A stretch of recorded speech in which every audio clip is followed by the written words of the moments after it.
Olá, nós estamos iniciando o estudo do livro A Gênese, uma obra que complementa e que faz parte das 5 obras básicas da doutrina espírita, do Espiritismo. Esse livro nos traz grandes ensinamentos e muitas revelações. Então, vamos iniciar esse trabalho, esse estudo do livro, com aquele olhar de quem está estudando uma ciência. Que Deus nos abençoe. A Gênese, os milagres e as predições, segundo o Espiritismo. A doutrina espírita é o resultado do ensino coletivo e concorde dos espíritos. A ciência é convidada a constituir a Gênese segundo as leis da natureza. Deus prova a sua grandeza e seu poder pela imutabilidade das suas leis e não pela derrogação delas. Para Deus, o passado e o futuro são o presente. Essa frase, ela traz uma apresentação geral do livro, né? Vamos, então, à introdução. A primeira edição, publicada em janeiro de 1868. Esta obra é um passo a mais no terreno das consequências e das aplicações do Espiritismo. Conforme indica o seu título, ela tem como objetivo o estudo dos 3 pontos até agora diversamente interpretados e comentados: a Gênese, os milagres e as predições, em suas relações com as novas leis que decorrem da observação dos fenômenos espíritas. Um pequeno comentário. Por que novas leis? Leis desconhecidas. Por exemplo, vamos citar uma dessas leis. Uma aparição, por exemplo, de um ser espiritual. Ele traz um novo momento a quem está estudando, ou a ciência, né? E essa lei dessa aparição, nós vamos compreender durante o estudo desse livro como que ocorre. Porque não é a derrogação das leis de Deus, é exatamente usando essas leis ainda desconhecidas, né? Algum comentário que alguém queira fazer? Bom, vocês vão levantar a mãozinha aí. Vamos seguir, então.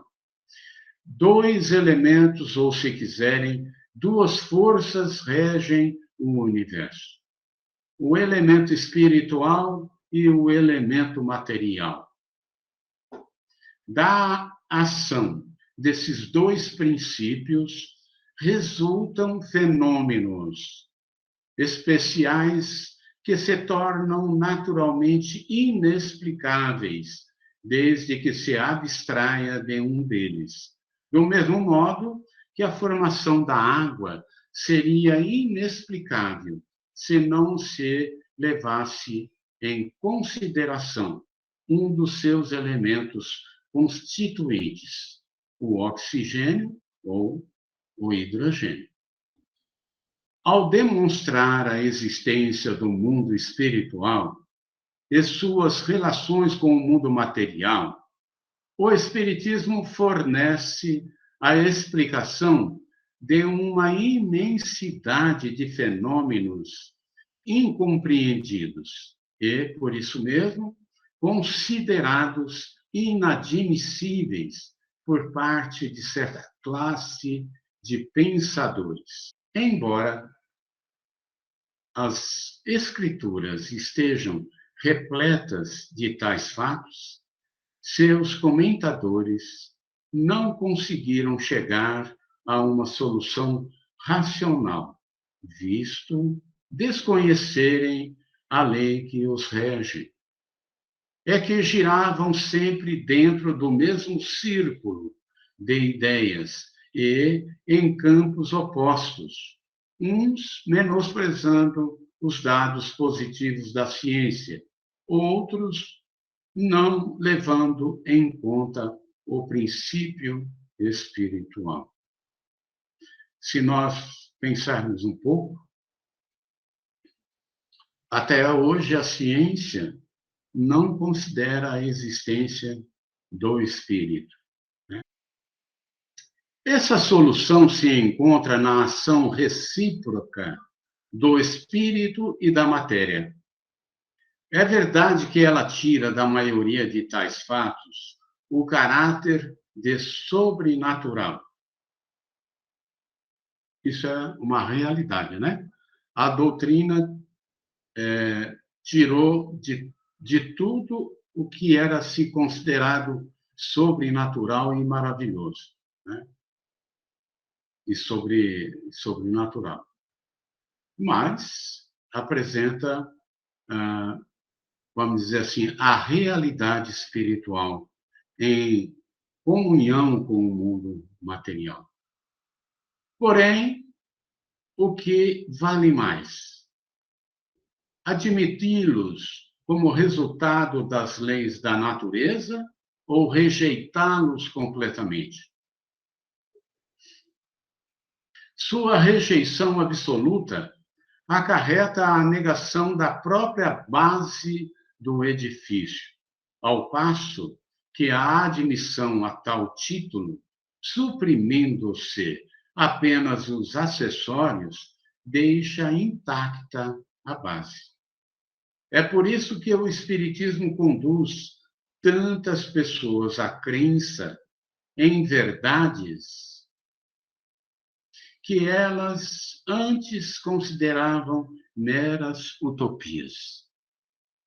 Esta obra é, pois, como já o dissemos, um complemento das aplicações do Espiritismo de um ponto de vista especial.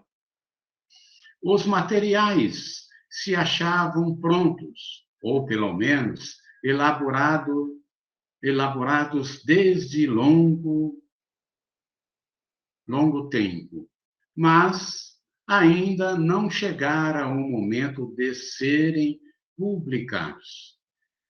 Era preciso, primeiramente, que as ideias destinadas a lhes servirem de base houvessem chegado à maturidade e, além disso, que se levasse em conta a oportunidade das circunstâncias.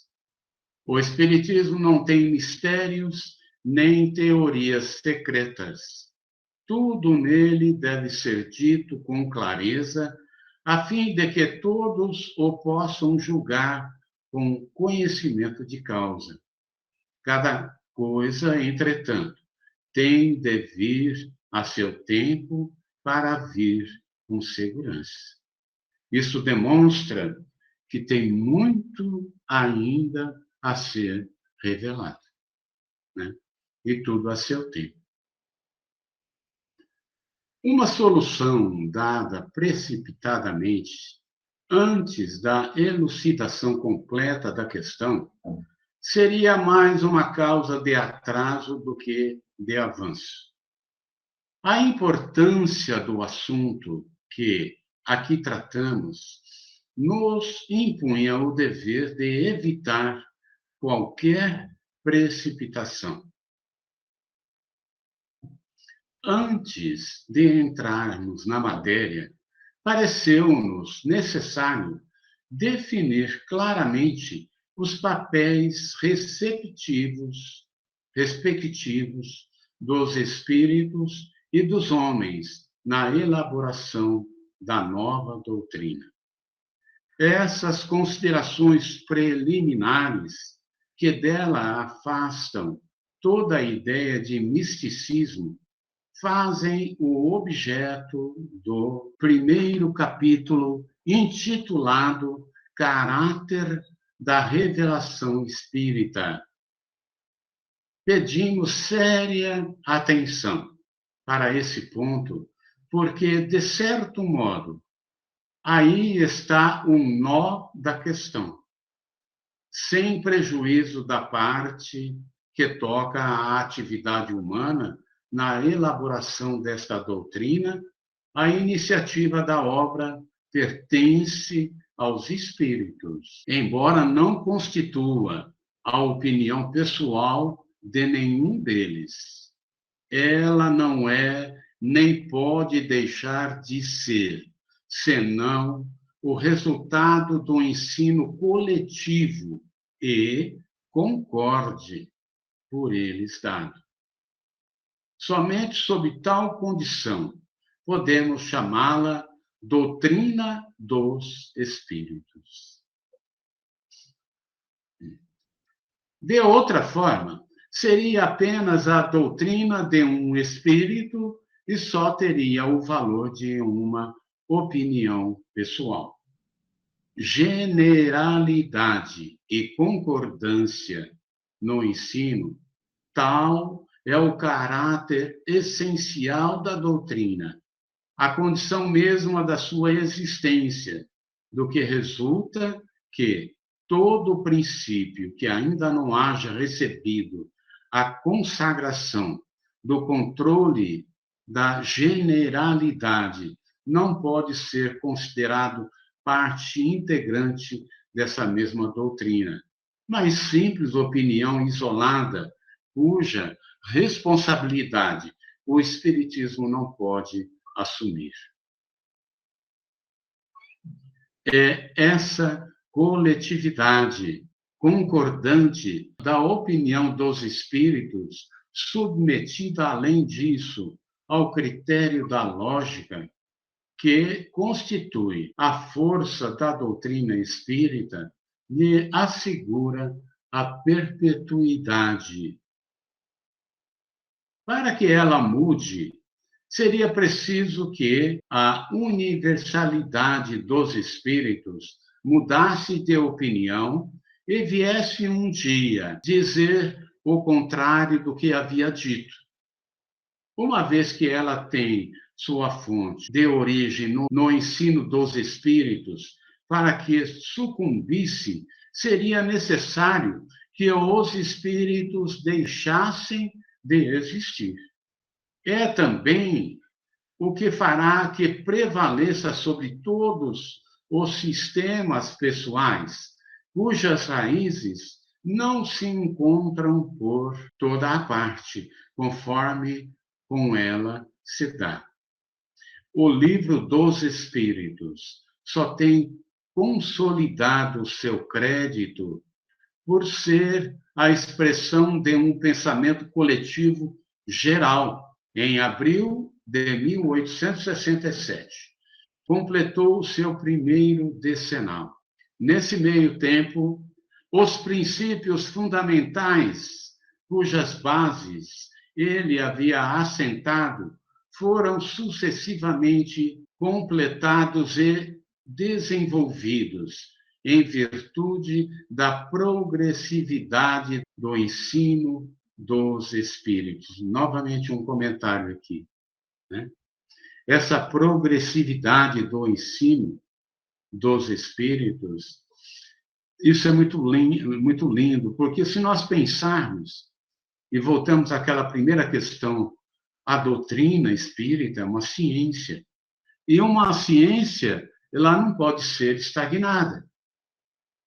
E sempre a ciência vai partir de um ponto conhecido a outro desconhecido. Esse é o trabalho da ciência. E o Espiritismo é a ciência que revela o mundo espiritual e suas relações com o mundo corpóreo.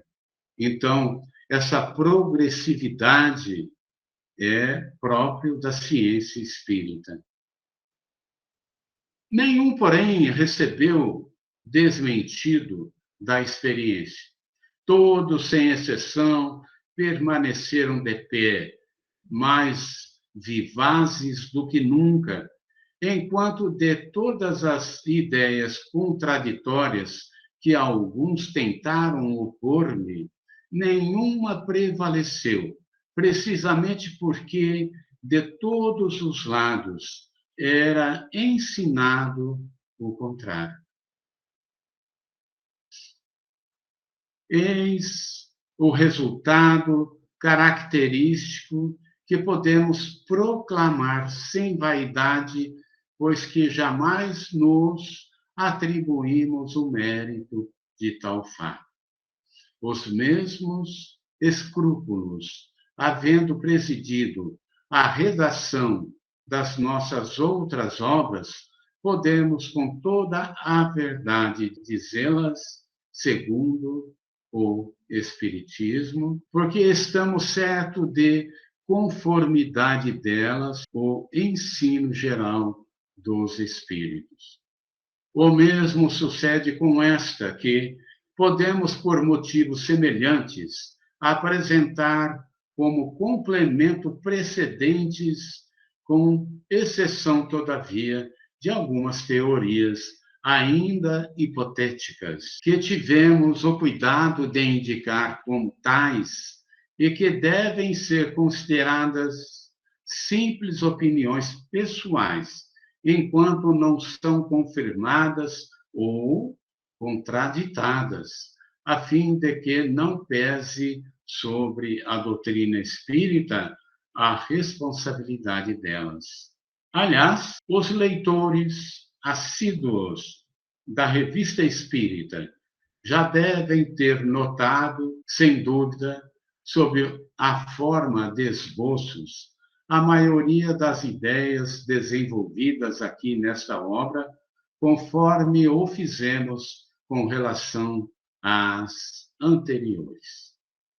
Muitas vezes, a revista representa para nós um terreno de ensaio, muito bonito isso, destinado a sondar a opinião dos homens e dos espíritos sobre alguns princípios antes de os admitir como parte construtiva da doutrina.